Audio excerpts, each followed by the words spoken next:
தியாகு ஒரு தனியார் நிறுவனத்தில் கடைநிலை ஊழியராக பணியாற்றுகிறார். அவன் நல்லவன்தான். ஆனால் எதற்கெடுத்தாலும் கோபம் கொள்ளும் சுபாவம் உள்ளவனாக இருந்தான். அலுவலகத்தில் நடக்கும் அனைத்து கோபங்களையும் மனைவிடம் கொட்டி தீர்ப்பான். சில நேரங்களில் கோபம் தலைக்கேறி அடிக்கவும் செய்து விடுவான். தியாகுவிற்கு மணி என்ற ஒரு நண்பனும் இருந்தான். எந்த விஷயமாக இருந்தாலும் அவனிடம் வெளிப்படையாக பேசும் வழக்கத்தையும் கொண்டிருந்தான். தியாகு தனது மனைவியின் மேல் கோபப்படும் விஷயத்தை சொல்ல, மணியும், நீ அதிகமாக உனது மனைவிடம் கோபப்பட்டால் அவள் உன்னை விட்டு சென்று விடுவாள், இல்லையென்றால் அவள் மீது யார் பாசம் காட்டுகிறார்களோ அவர்களுடன் போய்விடுவாள் என கூறுவான். அதற்கு தியாகு, எனது மனைவி அப்படிப்பட்டவள் அல்ல, அவளின் மேல் நான் உயிரையே வைத்திருக்கிறேன், அவளும் என்னை பாசமாக பார்த்து கொள்கிறாள், நீ சொல்வது போல என்றும் நடக்காது என்று கூறுவான்.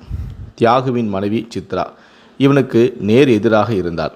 எந்த ஒரு விஷயமாக இருந்தாலும் பொறுமையாகவும் பொறுப்பாகவும் நடந்து கொள்வாள்.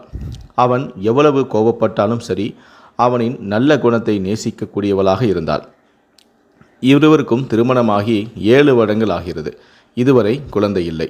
குழந்தை இல்லாததால் கணவனும் மனைவியும் மருத்துவமனையில் சிகிச்சை பெற்று மாதந்தோறும் மருந்து மாத்திரைகளை எடுத்துக்கொண்டு வருகின்றனர். ஒரு நாள் அலுவலகம் முடிந்து வீட்டிற்கு வந்த தியாகு மிகவும் சோர்வாகவும் விரக்தியாகவும் காணப்பட்டான். சிறிது நேரம் நாற்காலியில் அமர்ந்து ஏதோ ஒன்றை பற்றி யோசித்தும் கொண்டிருந்தான். இதை கவனித்த மனைவியான சித்ரா என்ன விஷயம் என விசாரிக்க தொடங்கினாள். முதலில் ஒன்றுமில்லை என்று கூறியவன் சிறிது நேரம் கழித்து சித்ராவிடம் சென்று, இன்று எனக்கும் எனது மேலதிகாரிக்கும் வாக்குவாதமாகிவிட்டது.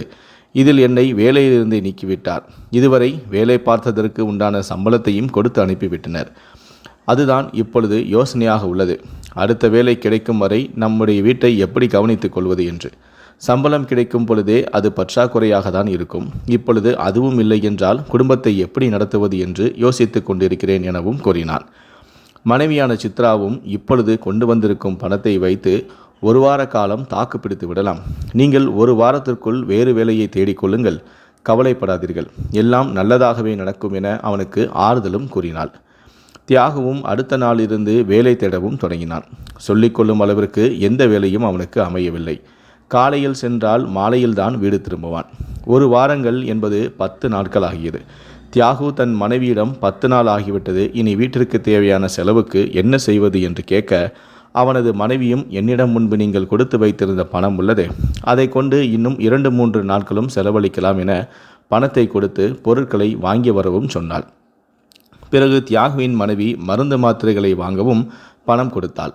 தியாகு இப்பொழுது பணம் ஏது என கேட்க, அவளும் முன்பு சொல்வது போலவே சேமித்து வைத்தது என்று சொன்னாள். இந்த முறை தியாகுவிற்கு சிறிது சந்தேகமும் உண்டானது. நாம் சேமித்து வைக்கும் அளவிற்கு அதிகமாக சம்பளமும் வாங்கவில்லை. வந்த சம்பளம் அனைத்தும் குடும்பத்திற்கே சரியாக இருந்தது. அப்படி இருக்கையில் எப்படி இவளால் மட்டும் சேமித்து வைத்திருக்க முடியும் எனவும் யோசிக்க தொடங்கினான். இது பற்றி மனைவியிடம் ஒன்றும் கேட்கவும் இல்லை. மறுநாள் வேலை தேடச் சென்ற பொழுது எதேச்சையாக அவனது நண்பனையும் சந்தித்தான்.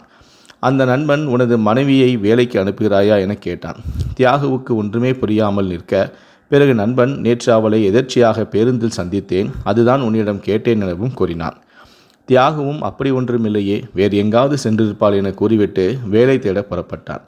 ஆனால் அவனது நண்பன் அப்படி கேட்டதிலிருந்தே அவன் மனது உறுத்தலாகவே இருந்தது. நாம் வெளியே வந்த பிறகு இவள் எங்கே செல்கிறாள் என யோசிக்கவும் ஆரம்பித்தது. பிறகு சாயங்காலம் அவன் வீடு திரும்பியதுமே வீட்டில் மனைவி இருந்தாள். இதை பற்றி அவன் ஒன்றுமே கேட்டுக்கொள்ளவும் இல்லை. ஆனால் அவளுடைய கைகளிலும் கழுத்திலும் நகைக்கீறல்கள் இருந்தன. இதை பார்த்து அவனுக்கு உலகமே சுற்றுவது போல தோன்றியது. காசுக்காக மனைவி வேறு ஏதாவது தப்பான தொழில் செய்கிறாளோ என்றும் தோன்றியது. அன்று இரவு முழுவதும் உறங்காமல் யோசனையில் ஆழ்ந்தான். நண்பன் மணி சொன்னது போல, நாம் அடிக்கடி கோபப்படுவதால் நம்மை விட்டு வேறு யாருனோ தொடர்பு ஏற்பட்டு இருக்குமோ, அல்லது குடும்ப செலவை சமாளிக்க முடியாமல் இதே போல தப்பான ஒரு தொழிலில் இறங்கிவிட்டாலோ என பரவலாக யோசித்து அவனது நிம்மதியே பறிபோனது. காலையில் எங்கு செல்கிறாள் என்பதை எப்படியும் கண்டுபிடித்து விட வேண்டும் என விடியும் வரை காத்திருந்தான். காலை விடிந்த பின் எப்பொழுதும் போல வேலை தேடுகிறேன் என மனைவிடம் சொல்லிவிட்டு தெரு ஓரமாக இருக்கும் ஒரு டீ கடையில் மறைந்து நின்று பார்த்து கொண்டிருந்தான். அப்பொழுது அவனுக்கு சிறுவயது ஞாபகம் வந்து போனது. அவனுக்கு 8 வயது இருக்கும். உனது அப்பா பெரும் பணக்காரராக இருந்தார். இருந்தும் தனது மனைவியான தியாகுவின் அம்மா நோய்வாய்ப்பட்டிருந்தார். சரியான முறையில் சிகிச்சை அளிக்காமல் அவர் இறந்தும் போனார். பின்பு வேறு ஒருவரை திருமணம் செய்து கொண்டு இவள்தான் உன் சித்தி என வீட்டிற்கு அழைத்து வந்தார் அவனுடைய அப்பா. சித்தி என்று வந்தவள் இவனை கண்டாலே வசைப்பாடத் தொடங்கினார். இது பற்றி அப்பாவிடம் கூறினாலும் அவர் பெரிதாக ஒன்றும் கண்டு கொள்வதும் இல்லை. அப்பாவும் அவள் எதை சொன்னாலும் செய்பவராக மாறியும் போனார். ஒரு நாள் அப்பா இல்லாத சமயத்தில் சித்தி வேறு ஒரு ஆணுடன் இருப்பதை பார்த்தான். அவன் பார்ப்பதை சித்தியும் பார்த்துவிட்டாள். பதறிப்போன அவள் தியாகுவை அழைத்து, நான் உனக்கு பணம் தருகிறேன், இதை யாரிடமும் சொல்லிவிடாதே என்றாள். அப்பொழுது சரி என்று ஒப்புக்கொண்டான் தியாகு. இதேபோல 2-3 தடவை நடப்பதை பார்த்த அவன் தனது அப்பாவிற்கு துரோகம் செய்யும் சித்தியை காட்டி கொடுப்பதென முடிவு செய்து அவரது அறையை பூட்டிவிட்டு கூச்சலிடத் தொடங்கினான். அவனது சத்தத்தை கேட்டு அக்கம்பக்கத்தில் உள்ளவர்கள் ஓடி வந்தனர். அவன் விஷயத்தை சொல்ல சித்தியை பிடித்து அவனின் அப்பாவிடமும் ஒப்படைத்தனர். அப்பாவும் சித்தி இப்படி செய்வாள் என எதிர்பார்க்கவில்லை. கையும் களவுமாக பிடிப்பட்டதால் நம்பாமல் இருக்கவும் முடியவில்லை. பின்பு அப்பா சித்தியை வீட்டை விட்டு விரட்டிவிட்டார்.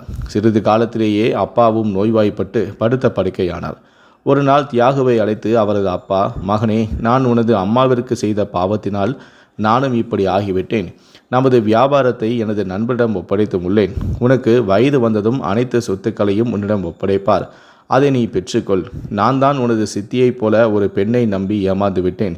நீயாவது நல்ல பெண்ணாக பார்த்து திருமணம் செய்து கொள் என்று கூறிவிட்டு இறந்தும் போனார். பின்பு அப்பாவின் காரியங்களை முடித்துவிட்டு அவரது நண்பரை பார்க்க சென்றான். அவரிடம், எனது அப்பா உங்களிடம் எங்களது சொத்துக்களை எல்லாம் கொடுத்துள்ளார். அதை எப்பொழுது எனக்கு திருப்பி தருவீர் எனவும் கேட்டான். சொத்தை பார்த்து மனமாறிய அவரது நண்பர், உனது அப்பா சொத்துக்களையும் நீங்கள் இப்பொழுது குடியிருக்கும் வீட்டையும் கொடுத்தது உண்மைதான். ஆனால் நான் அதற்கு உண்டான பணத்தை அவரிடம் கொடுத்து விட்டேன். அதை உன்னிடம் சொல்லவில்லையா? இதோ இந்த பத்திரங்களை பார் என அவனிடம் நீட்டினார். ஒன்றும் புரியாமல் நின்ற தியாகு தான் ஏமாற்றப்பட்டு விட்டோம் என்பதை மட்டும் புரிந்து கொண்டான். அப்பொழுது அவனுக்கு உதவி செய்ய அந்த ஊரில் எவரும் தயாராக இல்லை. தான் ஏமாற்றப்பட்ட ஊரில் இனி இருக்க வேண்டாம் என்று நகரத்திற்கு வந்து கிடைத்த வேலைகளை பார்த்து கொண்டு ஓரளவு படித்தான். பின்பு ஒரு நிறுவனத்தில் வேலைக்கும் சேர்ந்தான். தனக்கு தெரிந்த ஒரு தரகரின் மூலமாக சித்ராவை பார்த்து திருமணமும் செய்து கொண்டான். எங்கே தனது சித்தியைப் போல மனைவியும் சென்று விட்டாலோ என மனம் குமுறி அழுதவாறே டீ கடை மறைவில் நின்று கொண்டிருந்தான். அப்பொழுது அவனின் மனைவியான சித்ரா பேருந்துக்காக வருவதை பார்த்தான். பேருந்து வந்ததும் அவள் ஏற இவனும் அவளுக்கு தெரியாமல் பின்புறம் ஏறியும் கொண்டான். பேருந்து 2-3 நிறுத்தங்களுக்கு பிறகு மனைவியான சித்ரா இறங்கி கொண்டாள். இவனும் அவளுக்கு தெரியாமலேயே இறங்கி அவளை பின்தொடர்ந்து சென்றான். அவள் ஒரு மிகப்பெரிய மாடி வீட்டின் உள்ளே சென்றாள். இவனும் அவள் என்ன செய்கிறாள் என்பதை பார்ப்பதற்காக வீட்டில் பின்புறத்தின் சுவர் ஏறி குதித்து வீட்டுக்குள் நுழைந்தான். ஜன்னல் ஓரமாக நின்று அவன் பார்த்த காட்சி அவனது நெஞ்சை உலுக்கியது. ஒரு 15 வயது மதிக்கத்தக்க ஒரு மனநலம் பாதிக்கப்பட்ட சிறுவனுக்கு மனைவியான சித்ரா உணவு ஊட்டி கொண்டிருந்தாள். அந்த சிறுவன் கையில் கிடைப்பதை எடுத்து அவளை அடித்து கொண்டிருந்தான். நகத்தாலும் அவளை கீறி கொண்டிருந்தான். இதை பார்த்த தியாகு மேலும் பார்க்க முடியாமல் அந்த இடத்தை விட்டு தனது வீட்டிற்கு வந்து சேர்ந்தான். அவனது மனைவி வரும் வரை காத்தும் இருந்தான். மனைவியும் வீட்டிற்கு வந்து சேர்ந்தாள். அவள் வந்ததும் எங்கே சென்றாய் என கேட்டான்.